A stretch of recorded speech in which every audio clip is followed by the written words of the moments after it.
नमस्कार मित्रांनो, नारायणाची कृपा झाली तर सर्व दुःखे अमृता समान भासतात. त्यांची कृपा झाली तर मन शांत समाधानी होते आणि सगळ्या गरजा आपोआप पूर्ण होतात, जशा साधूंच्या होतात. हेच तुकाराम महाराजांनी या अभंगात सांगितले आहे. आजचा अभंग आहे, ध्यानी योगीराज बैसले कपाटी, लागे पाठोवाटी तयांचिया, तान भूक त्याचे राखे शीत उष्ण, झाले उदासीन देह भाव, कोण सखे तया आणिक सोयरे, असे त्या दुसरे हरिविण, कोण सुख त्यांच्या जीवासी आनंद, नाही राज्यमद घडी तया, तुका म्हणे विष अमृता समान, कृपा नारायण करिता होय.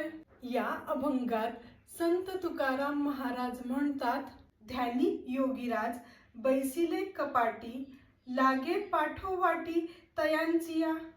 योगी तपस्वी साधू ईशचिंतन करत डोंगर कपारीत ध्यानस्थ बसले आहे. त्यांचे रक्षण सदैव तो परमेश्वर करतो आहे. तान भूक त्याचे राखे शीत उष्ण, झाले उदासीन देह भाव. त्यांची तहान भूक भागून त्यांचे चित्त देहभाव विषयी उदासीन करत आहे. कोण सखे तया आणिक सोयरे, असे त्या दुसरे हरिविण. त्यांना हरी शिवाय तेथे कोणतेही सगळे सोयरे नाहीत.